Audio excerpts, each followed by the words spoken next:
Hi ಎಲ್ಲರಿಗೂ ನಮಸ್ಕಾರ. ಇವತ್ತು ಸುಲಭವಾಗಿ ಮನೆಯಲ್ಲಿಯೇ ಹೋಟೆಲ್ಗೂ ಟಫ್ ಕೊಡುವಂತಹ ಮಸ್ತ್ ರುಚಿಯಾದ ಸ್ಟಫ್ ಮಾಡಿ ತಯಾರಿಸಿದ ಮಿರ್ಚಿ ಬಜ್ಜಿ ಮಾಡ್ತಾ ಇದ್ದೀವಿ.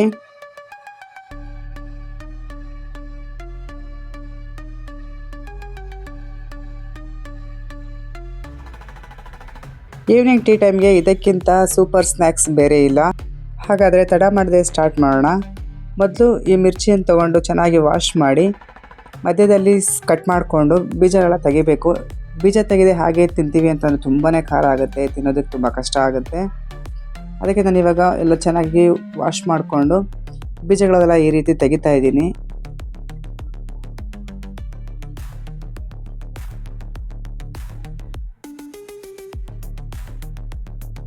ನೋಡಿ, ಎಲ್ಲ ಮೆಣಸಿನ್ಕಾಯಿಗಳಲ್ಲೂ ಸಹ ಬೀಜಗಳನ್ನು ತೆಗೆದು ಈ ರೀತಿ ರೆಡಿ ಮಾಡಿ ಇಟ್ಕೊಂಡಿದ್ದೀನಿ. ಈಗ ಒಂದು ಬಟ್ಲಿಗೆ 1 ಬೌಲಷ್ಟು ಕಡಲೆ ಹಿಟ್ಟನ್ನು ಹಾಕೊತಾ ಇದ್ದೀನಿ. ಇದಕ್ಕೆ 1/4 ಚಮಚದಷ್ಟು ಓಂ ಕಾಳನ್ನು ಸೇರಿಸ್ಕೊತಾ ಇದ್ದೀನಿ. ಹಾಗೆ ರುಚಿಗೆ ತಕ್ಕಷ್ಟು ಉಪ್ಪು, 1 ಚಮಚದಷ್ಟು ಅಚ್ಕಾರದ ಪುಡಿ ಹಾಕೊತಾ ಇದ್ದೀನಿ. ಸ್ವಲ್ಪ ಸೋಡಾ ಹಾಕೊತಾ ಇದ್ದೀನಿ. ಇವುಗಳನ್ನೆಲ್ಲ ಹೀಗೆ ಮೊದಲು ಡ್ರೈ ಮಿಕ್ಸ್ ಹಾಕೋಣ. ಚೆನ್ನಾಗಿ ಎಲ್ಲ ಒಂದಕ್ಕೆ ಬೆರೆತ್ಕೊಳ್ಳೋ ರೀತಿಯಲ್ಲಿ ಚೆನ್ನಾಗಿ ಡ್ರೈ ಮಿಕ್ಸ್ ಮಾಡಿಕೊಂಡು ಆಮೇಲೆ ಸ್ವಲ್ಪನೇ ನೀರು ಸೇರಿಸ್ಕೊಂಡು ಪೇಸ್ಟ್ ತಯಾರಿಸ್ಕೊಳ್ಳೋಣ.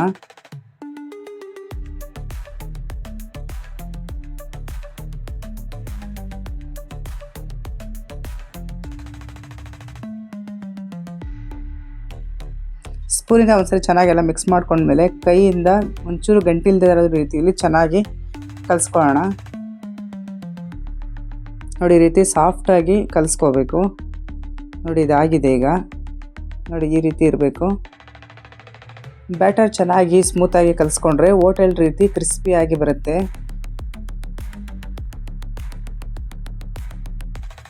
ಸ್ಟವ್ ಆನ್ ಮಾಡಿಕೊಂಡು ಬಾಣಲಿ ಇಟ್ಕೊಂಡಿದ್ದೀನಿ. ಬಾಣಲಿ ಕಾದ ಮೇಲೆ ಎಣ್ಣೆ ಹಾಕೊತಾ ಇದ್ದೀನಿ. ಎಣ್ಣೆ ಎಲ್ಲ ಹದವಾಗಿ ಕಾದಿದೆಯಾ ಅಂತ ಹೇಳಿ ಚೆಕ್ ಮಾಡ್ಕೊಳ್ಳೋದಕ್ಕೆ 1-2 ಡ್ರಾಪಷ್ಟು ಬ್ಯಾಟರ್ನ ಹಾಕಿದೆ. ಅದು ಮೇಲೆ ಬಂದರೆ ಚೆನ್ನಾಗಿ ಎಣ್ಣೆ ಕಾದಿದೆ ಅಂತ. ರೆಡಿ ಮಾಡಿ ಇಟ್ಕೊಂಡಿರುವಂತಹ ಮೆಣಸಿನ್ಕಾಯಿನ ಬ್ಯಾಟರ್ನಲ್ಲಿ ಒಂದೊಂದಾಗಿ ಹದ್ದಿ ಮೀಡಿಯಂ ಫ್ಲೇಮ್ನಲ್ಲಿ ನಿಧಾನವಾಗಿ ಬಿಡಿ. ಈ ರೀತಿ ಮೀಡಿಯಂ ಫ್ಲೇಮ್ನಲ್ಲಿ ಬೇಯಿಸ್ಕೊಳ್ಳೋದ್ರಿಂದ ಒಳಗೆ ಮತ್ತು ಹೊರಗಡೆ ಈಕ್ವಲ್ ಆಗಿ ಚೆನ್ನಾಗಿ ಬೇಯುತ್ತೆ. ಈಗ ಒಂದೊಂದೇ ಬಜ್ಜಿಗಳನ್ನು ಎಲ್ಲ ಹಾಕೊತಾ ಇದ್ದೀನಿ.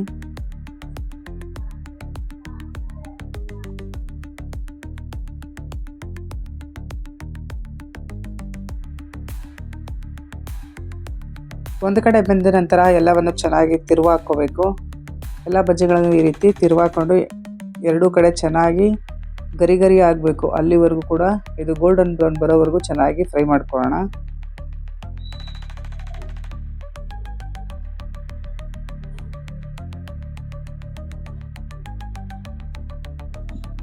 ನೋಡಿ, ಇದಾಗಿದೆ. ಎಲ್ಲ ಚೆನ್ನಾಗಿ ಬೆಂದು ಕ್ರಿಸ್ಪಿ ಆಗಿದೆ.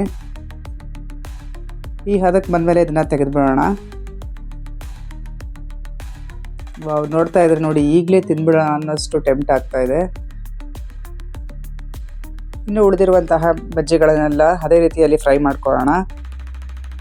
ಇನ್ನು ಯಾರೆಲ್ಲ ನನ್ನ ಚಾನಲ್ಗೆ ಸಬ್ಸ್ಕ್ರೈಬ್ ಮಾಡಲು ಪ್ಲೀಸ್ ಸಬ್ಸ್ಕ್ರೈಬ್ ಮಾಡ್ಕೊಳ್ಳಿ. ಹಾಗೆ ಬೆಲ್ ಐಕಾನ್ ಪ್ರೆಸ್ ಮಾಡೋದನ್ನು ಮರಿಬೇಡಿ. ನೋಡಿ, ಇದೊಂದು ಕಡೆ ಎಲ್ಲ ಚೆನ್ನಾಗಿ ಬೆಂದಿದೆ. ಈಗ ಇದನ್ನೆಲ್ಲ ತಿರುವಾಕೊಂಡು ಬೇಯಿಸ್ಕೊಳ್ಳೋಣ. ನಾನಿವತ್ತು ತಗೊಂಡಿರುವಂತಹ ಮೆಣಸಿನ್ಕಾಯಿ ತುಂಬಾ ಖಾರ ಇದೆ. ಮೇಲ್ಗಡೆ ಕೂಡ ತುಂಬಾ ನೈಸ್ ಆಗಿದೆ. ಇದು ಹಿಟ್ಟು ಸಹ ತುಂಬ ಹಾಗೆ ಜಾರ್ಕೊಂಡ್ಬಿಡುತ್ತೆ. ಸ್ವಲ್ಪ ನೋಡ್ಕೊಂಡು ನಿಧಾನಕ್ಕೆ ಹಾಕೋಬೇಕು.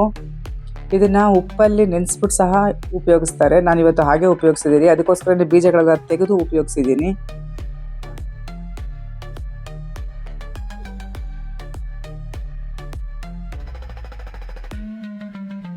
ಇದೆಲ್ಲ ಆಗಿದೆ. ಈಗೆಲ್ಲ ಇದನ್ನು ತೆಗೆದಿಟ್ಕೊಳ್ಳೋಣ. ಈಗ ಬಜ್ಜಿಗೆ ಹೈಲೈಟ್ ಆದಂತಹ ಸ್ಟಫಿಂಗ್ ತಯಾರಿಸ್ಕೊಳ್ಳೋಣ. ಒಂದು ಬೌಲ್ಗೆ ಸಣ್ಣಗೆ ಹೆಚ್ಚಿದಂತಹ ಈರುಳ್ಳಿ ಹಾಕೊತಾ ಇದ್ದೀನಿ, 1 ಬಟ್ಲಷ್ಟು. ಹಾಗೆ ಕ್ಯಾರೆಟನ್ನು ತುರಿದಿಟ್ಕೊಂಡಿದೆ, ಅದು 1 ಬಟ್ಲಷ್ಟು. ಅದನ್ನು ಸೇರಿಸ್ಕೊಂಡು ಒಂದೇ ಒಂದು ಹಸಿಮೆಣಸಿನ್ಕಾಯಿನ ಸಣ್ಣಗೆ ಹೆಚ್ಚಿ ಹಾಕೊತಾ ಇದ್ದೀನಿ. ಹಾಗೆ 1 ಸ್ಪೂನಷ್ಟು ಕೊತ್ತಂಬರಿ ಸೊಪ್ಪು, ಸ್ವಲ್ಪ ಉಪ್ಪನ್ನು ಹಾಕ್ಕೊಂಡು ಚೆನ್ನಾಗಿ ಮಿಕ್ಸ್ ಮಾಡ್ಕೊತಾ ಇದ್ದೀನಿ.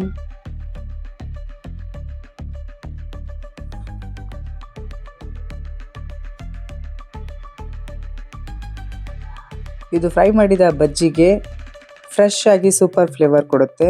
ಈಗ ಒಂದೊಂದೇ ಬಜ್ಜಿಗಳನ್ನು ಈ ರೀತಿ ತಗೊಂಡು ಚಾಕುನಿಂದ ಮಧ್ಯ ಕಟ್ ಮಾಡಿ ಸ್ಟಫಿಂಗನ್ನು ತುಂಬ್ಕೊಳ್ಳೋಣ. ವಿಡಿಯೋ ಇಷ್ಟ ಆಗಿದ್ರೆ ಲೈಕ್ ಮಾಡಿ, ಸ್ನೇಹಿತರ ಜೊತೆ ಶೇರ್ ಮಾಡಿ. ಹಾಗೆ ಹೊಸಬರಾಗಿದ್ದರೆ ಚಾನಲ್ಗೆ ಸಬ್ಸ್ಕ್ರೈಬ್ ಮಾಡ್ಕೊಳ್ಳಿ. ನೋಡಿ ಈ ರೀತಿ ಎಲ್ಲ ಬಜ್ಜಿಗಳಿಗೂ ಸಹ ಸ್ಟಫಿಂಗನ್ನು ತುಂಬ್ಕೊಂಡು ರೆಡಿ ಮಾಡ್ಕೊಂಡಿದ್ದೀನಿ. ಇವಾಗ ಇದಕ್ಕೆ ಮೇಲಿಂದ ಸೀಕ್ರೆಟ್ ಅಂತಂದರೆ ನಿಂಬೆಹಣ್ಣನ್ನು ಹಿಂಡ್ಕೋಬೇಕು. ಮೇಯ್ನ್ ಇದೇನೆ, ಈ ಖಾರವಾದಂತಹ ಮೆಣಸಿನ್ಕಾಯಿ ಮೇಲೆ ನಿಂಬೆಹಣ್ಣು ಹಾಕ್ಕೊಂಡು ಮೇಲ್ಗಡೆಯಿಂದ ಸ್ವಲ್ಪ ಚಾಟ್ ಮಸಾಲ ಉದುರಿಸ್ಕೊಂಡು ತಿಂತಾಯಿದ್ರೆ ವಾವ್ ಸೂಪರ್ ಆಗಿರುತ್ತೆ. ಈಗ ನಮ್ಮ ಸ್ಟಫ್ ಮಾಡಿದ ಮಸಾಲ ಮಿರ್ಚಿ ಬಜ್ಜಿ ಸವಿಯಲು ಸಿದ್ಧ. ಕ್ರಿಸ್ಪಿ ಔಟ್ಲೇಯರ್, ಸ್ಪೈಸಿ ಮೆಣಸಿನಕಾಯಿ ಜೊತೆಗೆ ಫ್ರೆಶ್ ಸ್ಟಫಿಂಗ್ ಎಲ್ಲದರ ಮಿಕ್ಸ್ನಲ್ಲಿ ರುಚಿ ನೆಕ್ಸ್ಟ್ ಲೆವೆಲ್ಗೆ ಇರುತ್ತೆ. ನೀವು ಕೂಡ ಮನೆಯಲ್ಲಿ ಈ ರೀತಿ ಮಾಡಿ ಟ್ರೈ ಮಾಡಿ. ಮತ್ತೊಮ್ಮೆ ಸಿಗೋಣ ಇನ್ನೊಂದು ರುಚಿಯಾದ ರೆಸಿಪಿಯೊಂದಿಗೆ. Thanks for watching.